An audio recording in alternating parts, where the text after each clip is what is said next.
नमस्कार साथियों, मेरा नाम केदार कौशल और हम लोग सीख रहे हैं पार्टनरशिप। और आज इस वीडियो में हम लोग सीखेंगे पार्टनरशिप में पार्टनर्स का क्या राइट होता है, पार्टनर्स का क्या ड्यूटीज़ होता है। ये वीडियो 3 है और इस सीक्वेंस में वीडियो जाएगा पूरे पार्टनरशिप में। अभी थ्योरेटिकल पोर्शन हम लोग सीख रहे हैं, आगे हम लोग प्रैक्टिकल सीखेंगे अकाउंटिंग फॉर पार्टनरशिप फर्म। तो आज हम लोग देखते हैं पार्टनर्स का राइट क्या है और पार्टनर्स का क्या ड्यूटीज़ है। तो पार्टनर्स का क्या राइट है, तो पार्टनर्स का पहला राइट है right to take part in managements. Management में हिस्सा ले सकता है।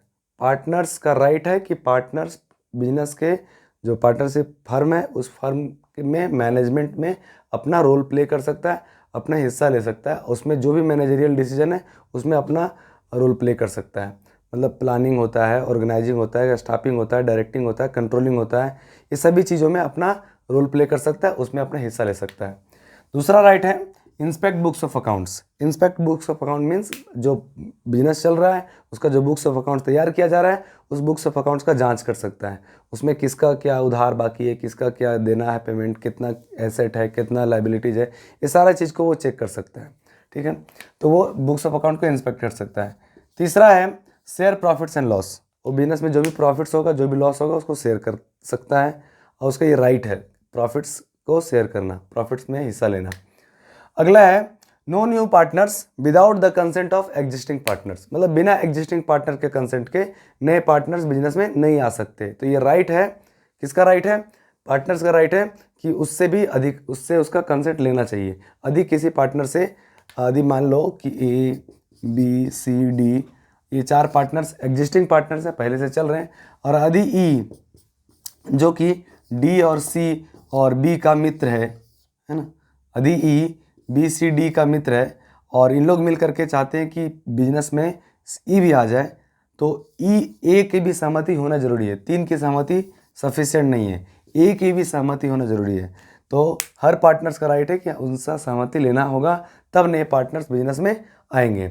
अगला है retire after giving due notice, है ना। पार्टनर्स रिटायर हो सकते हैं, ये उनका राइट है, लेकिन नोटिस होने से, रिटायर होने से पहले उनको एक नोटिस देना होगा बिजनेस को कि इस डेट तक मैं बिजनेस में हूँ, इस डेट के बाद मैं बिजनेस में नहीं हूँ, पार्टनरशिप में नहीं हूँ।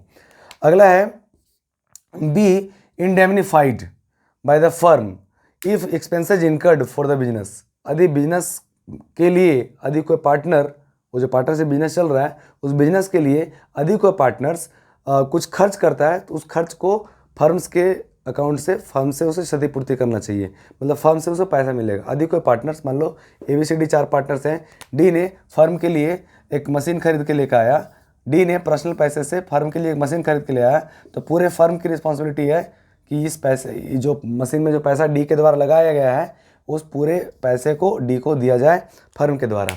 तो इसी को कहते हैं be right to be indemnified. Indemnified word का मतलब होता है क्षतिपूर्ति करना। By the firm if expenses incurred, यदि कुछ खर्च होता है, खर्च किया जाता है by any partners for the business. अगला नंबर है right to receive interest on advance made to the business. यदि बिजनेस को कोई पार्टनर्स एडवांस देता है, उस पार्टनरशिप फर्म को कोई पार्टनर्स एडवांस देता है, कोई लोन देता है। मान लो कि ABCD 4 पार्टनर्स हैं, तो डी ने बिजनेस को 10 लाख रुपये एक्स्ट्रा पैसा लगाया है बिसाइड्स कैपिटल। कैपिटल तो सभी पार्टनर्स लगाए हैं, लेकिन कैपिटल के अलावा कोई भी पार्टनर, मान लो डी ने बिजनेस को एक्स्ट्रा पैसा दिया है in the form of loan, तो उस लोन पे उसे इंटरेस्ट मिलना चाहिए। उसका राइट है इंटरेस्ट लेने का, फर्म से इंटरेस्ट लेने का राइट है। यहाँ क्वेश्चन आता है कि रेट ऑफ इंटरेस्ट क्या होगा। तो रेट ऑफ इंटरेस्ट चारों पार्टनर्स मिलकर डिसाइड करेंगे। चारों पार्टनर्स जो जिस रेट पे सहमत होंगे वो रेट ऑफ इंटरेस्ट एप्लीकेबल होगा।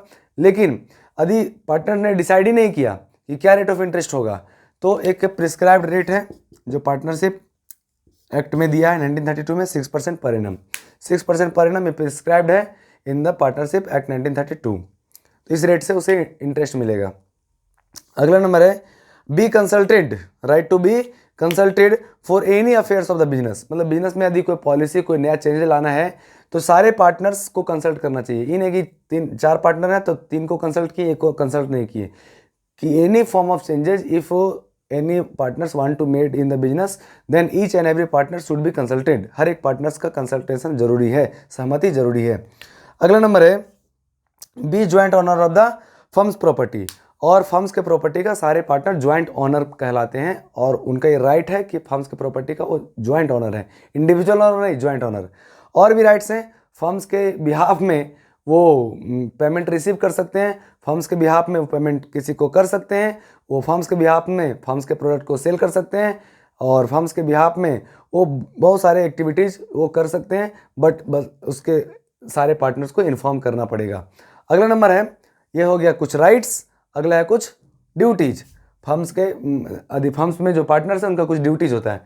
पहला ड्यूटीज है devote due time in the business, devote due time in the business, firms में अपने काफ़ी समय दे तभी तो बिजनेस चलेगा, तो ये उनका ड्यूटीज है, मौलिक कर्तव्य है कि पार्टनर्स में आए हो, पार्टनरशिप कर रहे हो तो टाइम दो, बिजनेस को टाइम दो, तो उनका ये ड्यूटी है। Carry on the business, business चलाओ, बिजनेस में अपना टाइम दो, समय लगाओ, आइडियाज़ दो, पॉलिसीज बनाओ, इन्वॉल्व रहो बिजनेस में, है ना, ये उनका ड्यूटीज है। Restrict himself to involve in competitive business, ये बहुत इंपॉर्टेंट चीज़ है ना। क्या होता है, अक्सर ऐसा होता है कि यदि 3 पार्टनर हैं, मान लो A B C, तो 3 पार्टनर हैं और ये मान लो कोई बिजनेस कर रहे हैं, सपोज मान लो कि ये मोबाइल का बिजनेस कर रहे हैं, मोबाइल सेल परचेज का ट्रेडिंग है, तो इन तीनों ने मिलकर के मोबाइल दुकान खोला है और मोबाइल सेल परचेज कर रहे हैं ये लोग। तो इसमें से कोई भी एक पार्टनर, मान लो B, अलग से कोई मोबाइल दुकान नहीं खोलेगा, चूंकि ये दोनों सेम नेचर ऑफ बिजनेस हो गया, तो सेम नेचर ऑफ बिजनेस हो गया तो एक बिजनेस दूसरे के लिए कंपटीशन हो गया। तो इस प्रकार से पार्टनर्स का ड्यूटी होता है कि सेम नेचर ऑफ बिजनेस आप नहीं ओपन कर सकते हैं, ये आपका ड्यूटीज है, कर्तव्य है, नहीं करना चाहिए। अगला है act, act with in the authority, जो ऑथोरिटी है, जो आपका अधिकार है, उस अधिकार के अंदर ही आप काम करें, अपने अधिकार का इंक्रोचमेंट ना करें, इंक्रोचमेंट मतलब उल्लंघन ना करें, हनन ना करें। अधिकार जो आपका राइट फिक्स है, जो आपका ड्यूटी असाइंड है ना, म्यूचुअली जब आप बैठते हैं, जब आप पार्टनरशिप डीड बनाए होंगे, तो उस डीड के अंदर जो आपको राइट दिया गया, उसी राइट के अंदर, उसी अथॉरिटी के अंदर ही आप एक्ट करें। अगला नंबर है indemnify the firm for his और हर विलफुल नेग्लिजेंस, यदि उनके द्वारा किसी कारण से फर्म्स की प्रॉपर्टी में, फर्म्स के प्रॉपर्टी का लॉस हुआ है, तो उसको इंडेमनीफाई करे, ये उसका ड्यूटी है कि मेरे द्वारा फर्म्स के एसेट्स को नुकसान पहुंचाया गया है, मिस्टेक से या विलफुली जैसे भी हुआ है उसके नेग्लिजेंस के कारण से, तो वो फर्म्स के इस नेग्लिजेंस के कारण से जो भी लॉस हुआ है उसको इंडेमनीफाई करे, उस क्षति को पूर्ति करे, ये उसका ड्यूटी है।